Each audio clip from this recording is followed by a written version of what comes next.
창세기 27장 15절부터 23절까지 말씀입니다. 리브가가 집안 자기에게 있는 그의 맏아들 에서의 좋은 의복을 가져다가 그의 작은 아들 야곱에게 입히고 또 염소 새끼의 가죽을 그의 손과 목에 매끈매끈한 곳에 입히고 자기가 만든 별미와 떡을 자기 아들 야곱의 손에 주니 야곱이 아버지에게 나아가서 내 아버지여 하고 부르니 이르되 내가 여기 있노라. 내 아들아 내가 누구냐? 야곱이 아버지에게 대답하되 나는 아버지의 맏아들 에서로소이다. 아버지께서 내게 명하신 대로 내가 하였사오니 원하건대 일어나 앉아서 내가 사냥한 고기를 잡수시고 아버지 마음껏 내게 축복하소서. 이삭이 그의 아들에게 이르되 내 아들아 내가 어떻게 이같이 속히 잡았느냐? 그가 이르되 아버지의 하나님 여호와께서 나로 순조롭게 만나게 하셨음이니이다. 이삭이 야곱에게 이르되 내 아들아 가까이 오라. 내가 과연 내 아들 에서인지 아닌지 내가 너를 만져보려 하노라. 야곱이 그 아버지 이삭에게 가까이 가니 이삭이 만지며 이르되 음성은 야곱의 음성이나 손은 에서의 손이로다 하며 그의 손이 형 에서의 손과 같이 털이 있으므로 분별하지 못하고 축복하였더라. 아멘. 하나님은 아브라함과 맺은 언약, 즉 아브라함의 자손을 번성하게 할 것이고 큰 복을 주어 이 땅을 다스리고 정복하게 하실 것이라고 하는 약속을 지키시기 위해서 리브가라고 하는 아주 위대한 인물을 사용하셨습니다. 세상적인 옳고 그름이 아닌, 그래서 저주까지도 각오하며 어떻게든 하나님의 이 축복이 이방 문화에 물든 큰아들 에서에게 전달되어 결국 사라져버리게 하지 않게 하기 위해서 리브가는 모든 수단을 동원해서 막내 아들 야곱을 통해 이 언약을 이어가도록 하고 있습니다. 그리고 이 모든 일은 단순히 리브가 혼자만의 생각이 아니었습니다. 리브가는 에서와 야곱이 태어나기도 전에 하나님께 받은 말씀, 큰 자가 어린 자를 섬기리라. 이 말씀 때문에 정말 이 말씀 하나 의지하며 자기가 해야 할 사명을 감당하고 있는 것입니다. 리브가는 이삭이 좋아하는 음식을 만들었어요. 이제 이 음식을 야곱이 가지고 이삭에게 주고 에서가 사냥해서 돌아오기 전에 축복을 받기만 하면 되는 상황입니다. 15, 16절 말씀을 보면 야곱에게 형 에서의 옷을 입히고 털이 많은 에서와 다르게 피부가 부드러웠던 야곱에게 염소 새끼의 가죽을 입혀서요 어떻게든 에서와 같이 변장을 시켰습니다. 그리고 야곱은 어머니가 만들어주신 그 음식을 가지고 이삭에게로 나아갑니다. 19절이에요. 야곱이 아버지에게 대답하되 나는 아버지의 맏아들 에서로소이다. 아버지께서 내게 명하신 대로 내가 하였사오니 원하건대 일어나 앉아서 내가 사냥한 고기를 잡수시고 아버지의 마음껏 내게 축복하소서. 눈이 어두워 앞이 잘 보이지 않는 이삭의 어떤 아들이 내게 왔느냐는 물음에 야곱이 대답합니다. 나는 아버지의 큰아들 에서입니다. 아버지의 말씀대로 아버지께서 좋아하시는 음식을 만들어 왔으니 이 음식을 맛있게 드시고 마음껏 저에게 축복해 주세요. 그런데 순간 이삭은 이상했습니다. 에서가 사냥을 나간 지 얼마 되지 않았는데 벌써 음식을 가져온 거예요. 20절입니다. 이삭이 그의 아들에게 이르되 내 아들아 네가 어떻게 이같이 속히 잡았느냐? 그가 이르되 아버지 하나님 여호와께서 나로 순조롭게 만나게 하셨음이니이다. 이삭은 이상했지만요 야곱이 하는 말이 아버지 하나님께서 이 모든 것을 순조롭게 인도해 주셨다는 그 대답에 일단은 넘어가 보기로 합니다. 물론 이삭은 에서와 대화하고 있는 것으로 생각하고 있었죠. 21절입니다. 이삭이 야곱에게 이르되 내 아들아 가까이 오라. 네가 과연 내 아들 에서인지 아닌지 내가 너를 만져보려 하노라. 아무래도 무엇인가 이상하다는 생각을 한 이삭은 눈이 잘 보이지 않았기 때문에 이삭이 할 수 있는 것은요 직접 에서를 만져보고 확인하는 일뿐이었습니다. 22, 23절입니다. 야곱이 그 아버지 이삭에게 가까이 가니 이삭이 만지며 이르되 음성은 야곱의 음성이나 손은 에서의 손이로다 하며 그의 손이 형 에서의 손과 같이 털이 있으므로 분별하지 못하고 축복하였더라. 아멘. 잔뜩 긴장한 야곱은 형 에서 행세를 하며 아버지 이삭에게 가까이 다가갑니다.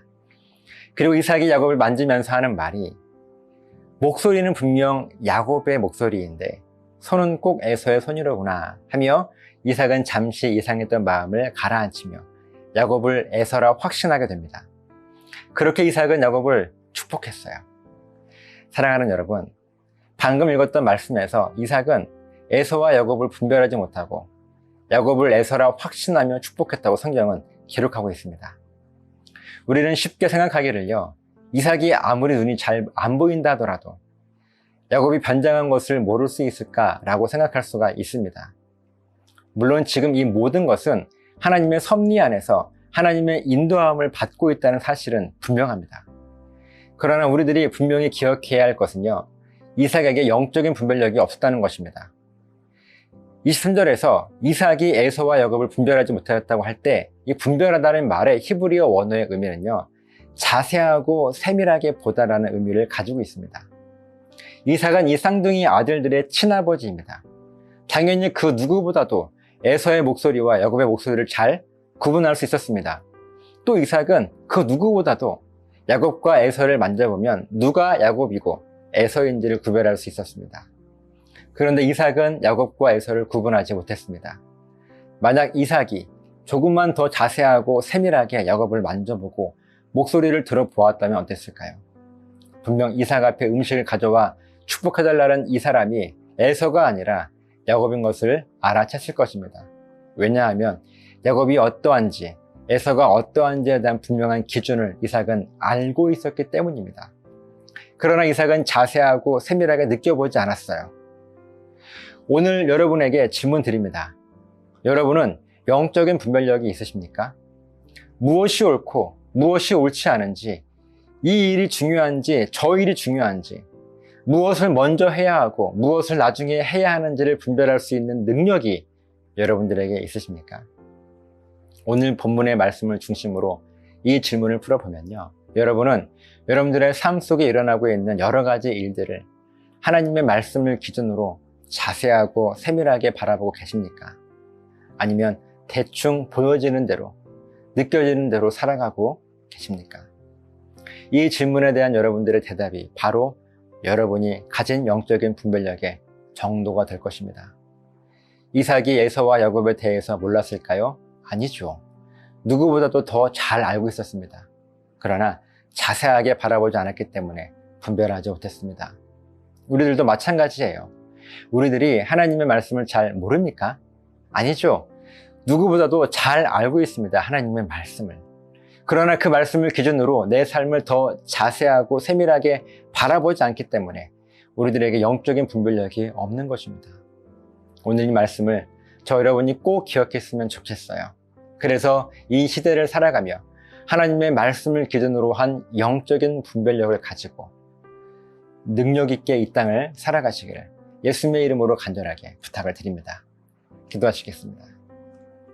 하나님, 오늘 이삭은 분명 에서와 야곱에 대해서 잘 알고 있음에도 불구하고 더 집중해서 세밀하게 바라보지 못했기 때문에 에서와 야곱을 구별하지 못했습니다. 오늘날 우리들도 하나님의 말씀을 잘 알고 있습니다. 하지만 그 말씀을 기준으로 내 삶을 더 자세하고 세밀하게 바라보고 있는가 하는 것을 우리들이 점검하게 하시고, 하나님의 말씀을 따라서 우리가 살아갈 때 집중해서 내 삶을 바라보며 이것이 과연 옳은가 그른가 하는 것들을 분별할 수 있는 영적인 분별력이 우리 모두에게 있도록 도와주시옵소서. 감사드리며 축복하며 예수님 이름으로 기도드리옵나이다. 아멘.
시